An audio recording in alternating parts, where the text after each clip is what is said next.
What's up, everybody? Welcome to another episode of Next Level Teaching. I'm your host, Jeremy, here with my super dope co-host, Miss Tori Rodriguez, T-Rod. Y'all know what it is. This is part 2. Yeah. This is part 2. So if you missed it, go back. Go back right now. Because part 1 was so good, you guys. Like the conversation around literature, around who kids are, about creating relationships with them, about letting them be seen and known and heard within the whatever they're reading, and how impactful it is, and how it affected me even as an adult. And you know, I'm realizing how much it kind of messed me up to not see myself and what we can do to help our kids. Absolutely. And in case y'all missed, we're talking about with Miss Alicia Baiden. So it was powerful. Make sure you go back. And if you did, then welcome.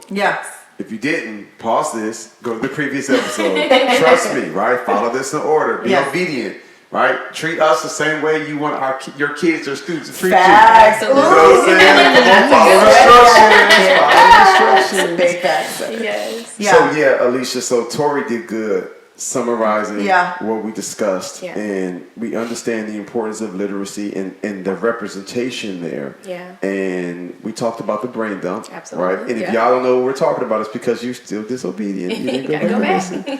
But what things have you done? Tell us like your connection when it comes to building connections with these kids. Absolutely. So I teach at a very diverse school, and so one of the things that I do the first week of school, I just have them tell me all about themselves. So we do all types of all about me activities, and I literally read through, you know, and it'll be something as deep as, you know, what country you're from, what does your family do, what did you guys get your start, to what type of music are you listening to, you know, right now, what type of foods do you guys eat, and that type of thing. And so getting to know them in the very beginning helps me to kind of plan my lessons, because you know, when I'm choosing literature or different assignments, I want to choose things that they can also relate to, you know, not just standard things that you're going to see in the book. As a matter of fact, I don't use the textbook as often as I used to when I first started teaching, because I quickly learned that, wait a minute, some of these kids cannot connect. You know, we need some literature, some things that are going to allow them to see themselves, and to if you can see yourself in something, you're more likely to pay attention. You're more likely to learn from it and to teach someone else. Yes. I love it. Wow. So once you take that time to really build with them, have you had or found that has eliminated some of the behavior issues throughout the year? What is that like? Because I imagine we have a lot of listeners. It's like, okay, I'm having a hard time connecting with the kids. I'm feeling tired, I'm feeling frustrated, I'm feeling burnt out. It's like there's a wall. Absolutely. So at the middle school level, we work in teams. And so generally speaking, you may have 4 teachers per team, you know, math, English, science, and social studies. And so I remember one year I had a colleague, and he was just like, Alicia, how is it that, or Miss Baiden, how is it that you're not having issues out of this particular student? This particular student was from, I think, Burma? I can't remember exactly where, but a different country, and he was very like violent, and we didn't, you know, realize why. Not necessarily with other students, but like he would get upset and punch the lockers or punch his desk, or you know, he would kind of give that particular teacher a hard time. And he said, "What are you doing differently?" I said, "I have conversations with him." I said, you know, kind of we talked about brain dump, so we kind of would have a powwow at the beginning of class, like, "What's going on with you today? How are you feeling?" You know, the scale of 1 to 10. You know, you go to the doctor and they ask you 1 to 10 or the smiley faces. Literally would do that with him. And so he felt like I cared. And so it started there. And he was a little older than some of the kids too. So I think he had so many social issues going on. But I think that my approach, you know, your approach is everything. People have to feel like you care, and not you just can't be a number or just a student. No, you're a human being. You know, and I care about you. I want to know about you, and I'm going to use those things to help to teach you, to help you to learn. And so I think that it makes a difference. And students, they know, and we don't realize that sometimes, or we don't acknowledge that. The students can tell. You know, they can tell if a teacher cares, or if they're just there just because. You know, because they're able to differentiate between that math teacher and that English teacher. You know, who can they connect with? Who do they learn more from? Which one likes me? Which one likes me? You know? And we're all degree professionals, so we know the material, but again, it's your approach and how you deliver that information.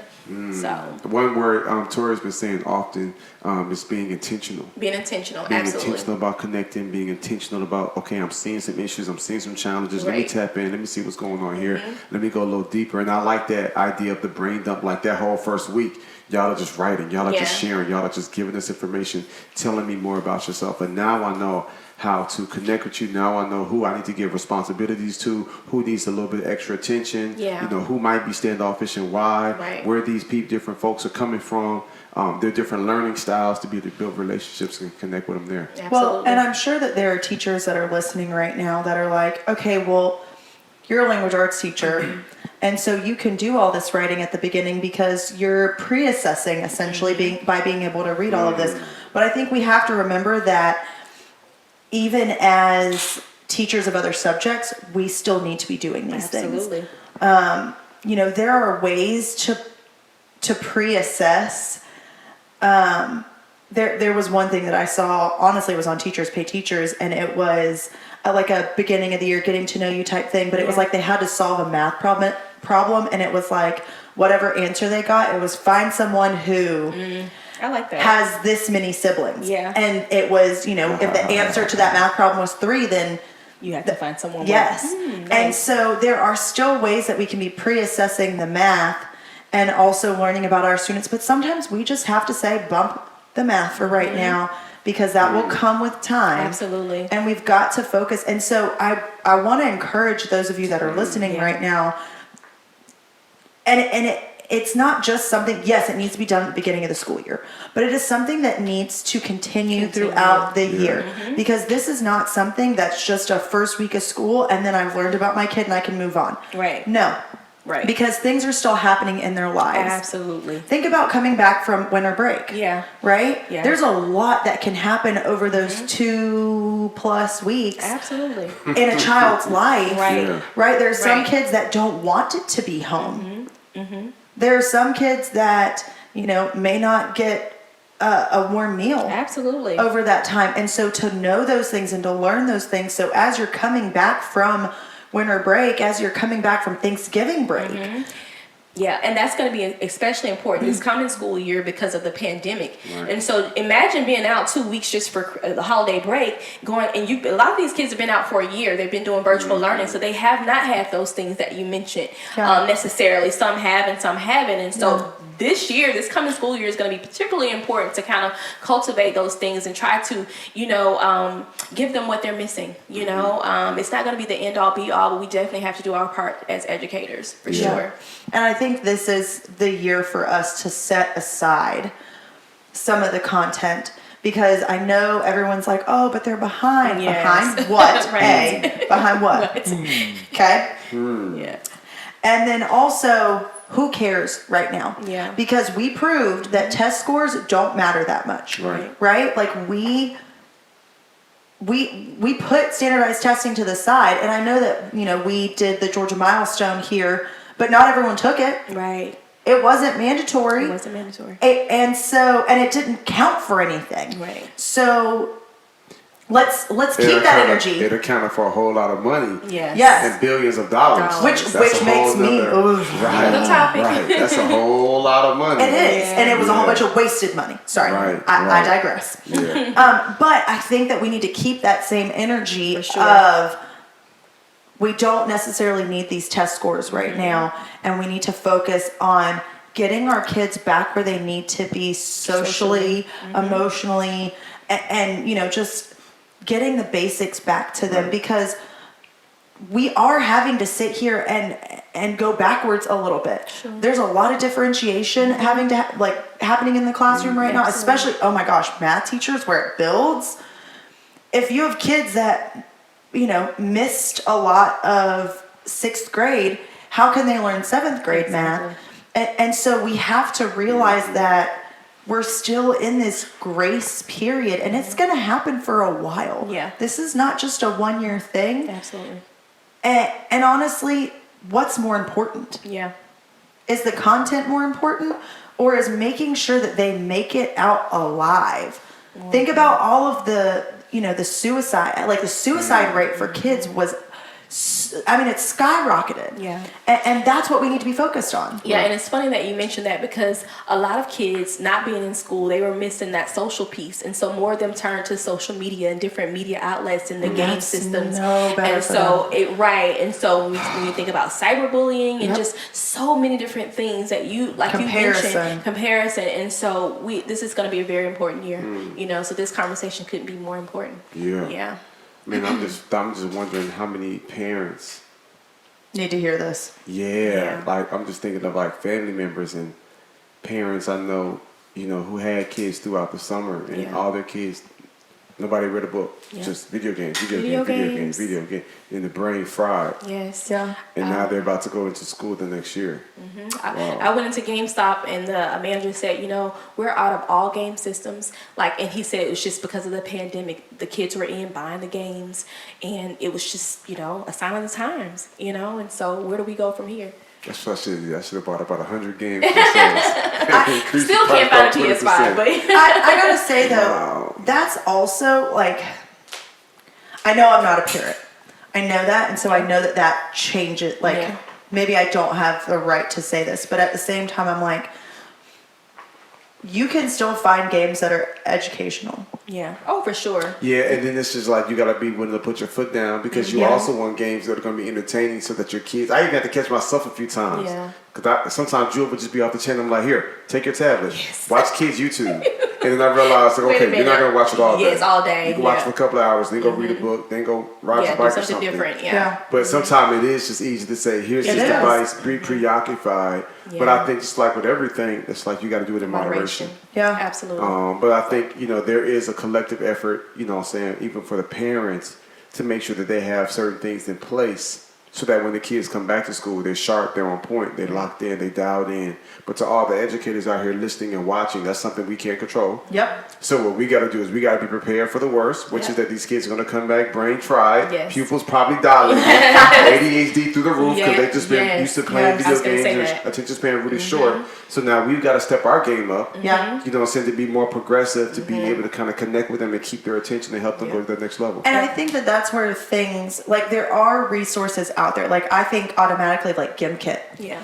They love GimKit. It's so good. So, Jay, I know that you probably don't know. I'm sitting here sure. So it's a website that has a couple of different types of games, and one of them is Among Us, which is that game that they love to play where you're trying to figure out who is the person that is trying to shut down the whole entire spaceship. Oh, is that like Mafia kind of Kind of, yes, okay, yes. Okay, but it's made educational. You can add math questions to it. So they're having to sit here and solve math questions, and then they can, call a group meeting as a whole class and try and figure out who it is. That's the bad guy, essentially. So that's a good game that they can be playing. Yes, and it's this particular website, GimKit, has taken games that they're wanting to play and making them possible for us as educators to merge the two together. And I think that's we're always learning and growing as teachers, and that's what we have to do is we have to keep up with the times. You always have to stay relevant, whether it's with their music, with the things that they're watching, but also with the games that they're playing and what are they into, so that I can get them hooked in it. Incorporate that within your lessons. Yeah, absolutely. Yeah, I love it. That's the new wave, and like she said, it's progressive. So it's it's one thing, and the next week it's something different, and so we have to be open to that and tailor that to the needs of the students. Yeah. What advice would you give to a first year teacher? Great question. Yeah. So again, and I know we've said this repeatedly, but building relationships. So one of the beauties of my school, the first week of school, we focus on just getting to know the students. We're not teaching anything. Of course, we teach them routines and procedures as far as where to move and how academically. But academically, so we're teaching them more so social skills, and we're getting to know who they are. So build relationships early. We're all entitled to a bad day, but your students shouldn't see that. that your students should know that your students should know that you're human, but more than that, they should know that you care about them, that you take special interest in seeing them do well. And so that's the most important thing, building relationships. And that's a life skill, particularly with students, because I'm telling you, I've heard conversations with them. I was teaching summer school, and this past summer, and a student, I overheard him tell another student, man, I thought summer school was going to be boring. I thought the teacher was going to be mean. I'm so glad we got her. And it just made my heart, smile. And I was like, wow, So it makes a difference. I teach them, but it's like conversations. If we're talking about plot and the exposition, rising action, and climax, I'm going to talk about the latest movie out, and we're going to analyze that plot. You're going to tell me what you think the climax was for that plot, or what themes or messages we can learn from it, and so I make everything relevant in that way. But that goes back to getting to know your students in the very beginning. Right. Hey, what'd you guys watch this summer? We know that Space Jam is coming out July 16th, so that's already on my radar. We're going to be talking about that in August. What do you guys think? So just getting to know your students is so important, and being positive. There's so much going on in the world. We know we're, hopefully at the end of a pandemic. So we have to create that positive learning environment. We have to, because you don't know where they're coming from. What do you wish you knew when you first got started teaching that you know now? I know your sister gave you a whole bunch of games. I know your twin sister put you on. Yes. But it ain't nothing like really being there hands-on in it. Yes. Is there anything that you know now that's like, I wish I knew this back then? So of course there's a lot of politics involved in education. So outside of that, you want to create your own lane or space. Sometimes we get in this little box, and this is the way things have to be.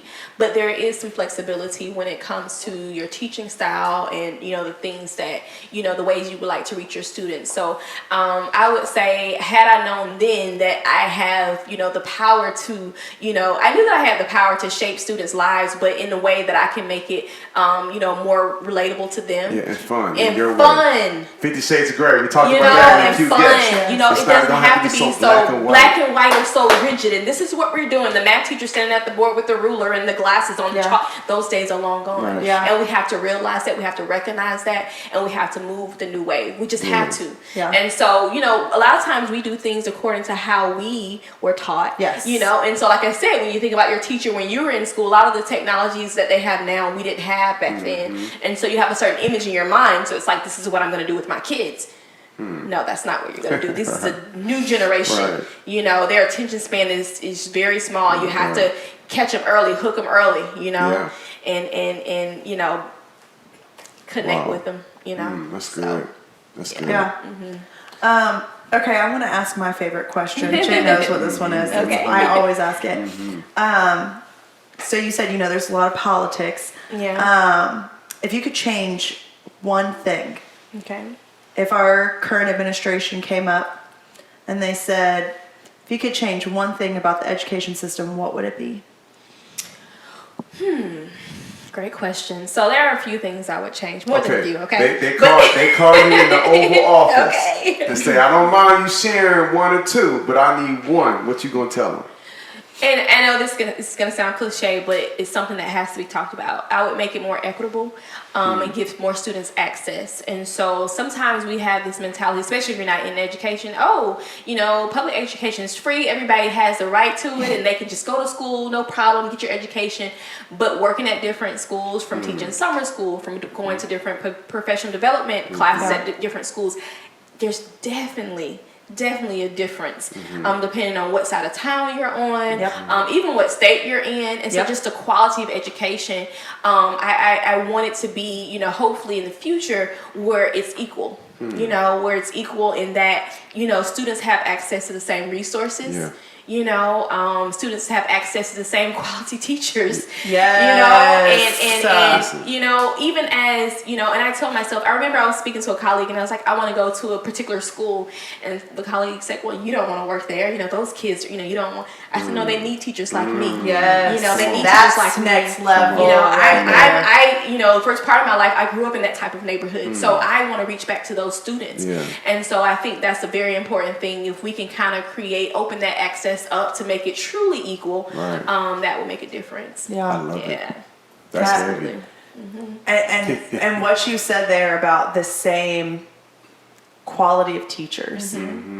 because we know that those schools that the kids tend to be more transient Yeah. or more difficult, the teachers tend to be more transient. Oh, yes. So it's funny you mentioned that. A lot of times those teachers, when they transfer to a different school, they bring that same type of mentality. And I've seen it at my school. And I can always guess, you must have come from a school on, a different type of school. And you have to realize and recognize that these are human beings, just like we like to feel good about ourselves, they do too. Right. So it starts with the mentality.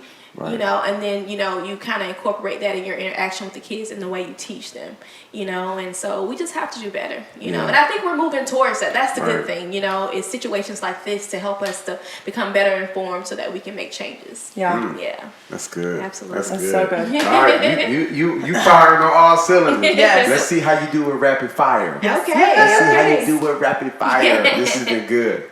I'm ready when you are, Tori. All right, ready? Let's go. 60 seconds. All right, favorite childhood TV show? Family Matters. Okay. What's the best age? 25. Okay. What's the fastest speed you've ever driven in a car? 85. How long does it take you to get ready?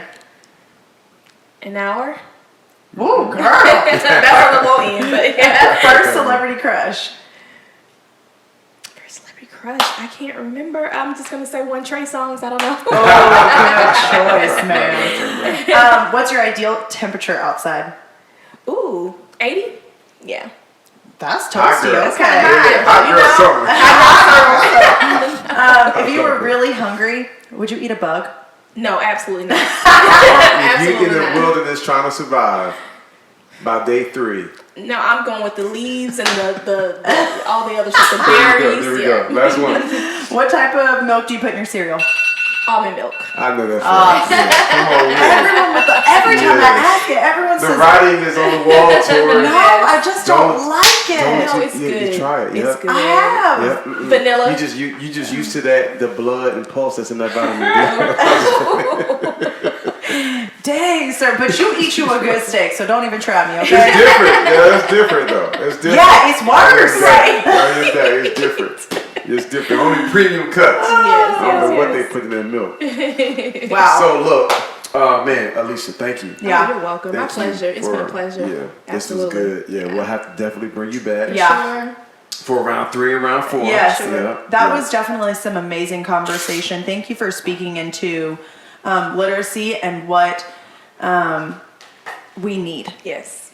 Yeah. Absolutely. And where we need to go as an education system to help our Black and brown children see themselves better. Yes. It was a beautiful conversation. And thank you so much for not being afraid and wanting even to step into those classrooms where people are sometimes running from. Right. Absolutely. Because you're right, they do need teachers like you. Absolutely. So Thank you run so in. much. When everybody else is running out, you running in. Yeah. We appreciate you. Yes. And we appreciate all of our listeners and viewers. We appreciate your support. Thank you for leaving us a good review. Show us some love on Instagram too. Oh yeah. At One Next Level Teaching. Yeah. Show us some love. Like, comment, post, retweet, all that good stuff. Make sure to share it with a friend. Yes, you know please they do. need it. We'll see y'all soon. All right. Bye guys. Peace.